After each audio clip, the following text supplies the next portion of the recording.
25 mammoths' bones stacked at the base of one cliff. You weigh perhaps 70 kilograms. A woolly mammoth weighed 6,000. Your ancestors killed animals like that on foot, with no guns, no horses, no steel. How does a soft, slow, clawless primate bring down something the size of a school bus? Like and subscribe to my channel for more interesting content. Start with the weapons. At a site called Schöningen, in Germany, archaeologists pulled wooden spears out of a coal mine, buried beside the bones of dozens of wild horses. These spears are roughly 300,000 years old, older than your own species, Homo sapiens. Whoever carved them wasn't improvising. The spears are balanced front to back like a modern javelin, shaped for throwing, not just stabbing. That means someone tested them, refined them, taught someone else how to make them. Before language, as you'd recognize it, before cave art, your ancestors were already engineers of violence. But a spear only helps once the animal is close, tired, or trapped. Getting a mammoth or a horse into that position is the real problem. So picture the hunt itself. A small group, maybe 6 or 8 people, moving at a jog behind an animal at the hottest part of the day. Not sprinting, never catching up. Just staying close enough that the animal keeps running instead of resting. Why the heat and why the patience? Here's the part that reframes everything you just pictured. The mammoth-sized kill wasn't one with muscle. It was one with sweat. A large running animal cools itself by panting, and panting only works while the animal is still enough to breathe deeply. Sprint it and it overheats fast. A human, by contrast, cools through sweat glands spread across almost the entire body, which means a person can keep moving through heat that would drop a horse or an antelope. Harvard biologist Daniel Lieberman has spent years documenting the anatomy behind this. Along Achilles' tendon that stores and releases energy like a spring, a ligament running down the back of the neck that keeps the head steady while running, a large glute muscle that stabilizes the body stride after stride. None of that is built for a short chase. All of it is built for hours. Your ancestors weren't fast. They were tireless, and tireless wins. This isn't theory built only from bones.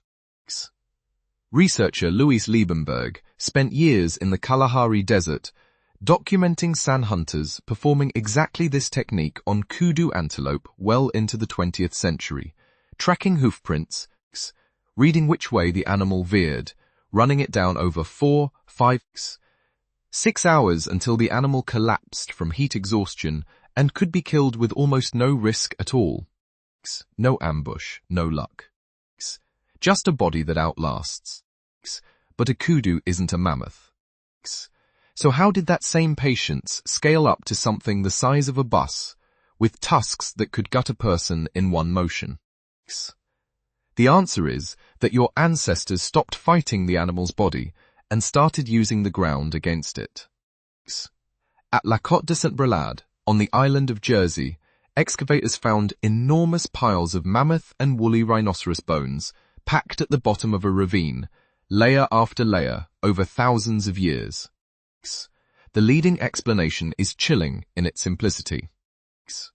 Groups of Neanderthals, not even your own species, used noise, fire, and sheer numbers to push a herd toward the cliff edge, letting confusion and gravity do the killing that muscle never could.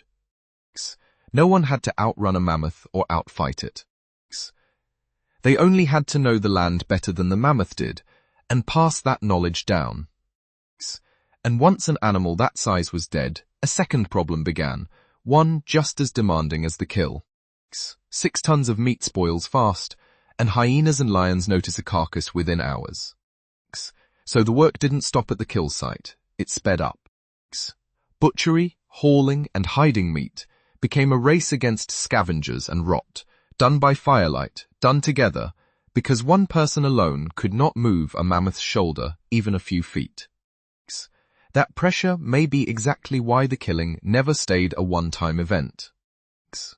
At Mezhirich in Ukraine, archaeologists uncovered dwellings from roughly 15,000 years ago built almost entirely from mammoth bones, skulls stacked into foundations, tusks curved into doorframes. That is not the debris of one lucky hunt.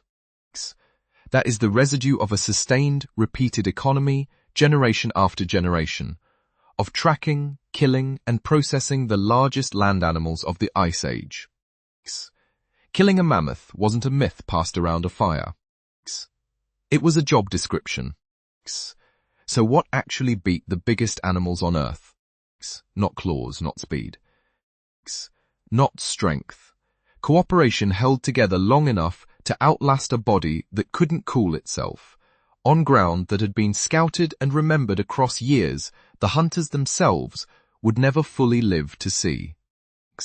The most dangerous thing in the Ice Age wasn't tusks or fangs. It was a group of ordinary-bodied primates who refused to stop moving, and who trusted each other enough to run into open ground with nothing but a wooden spear and a plan. You still carry that body, even though you'll probably never use it this way. The sweat gliding down your back on a hot afternoon jog is the same cooling system that once wore down a horse. The steady, almost boring pace that lets you outlast a treadmill session longer than a sprinter could is inherited endurance, not modern fitness. Even the instinct to divide a hard task among a few trusted people, rather than take it on alone, is older than agriculture, older than cities, older than your species' oldest myths.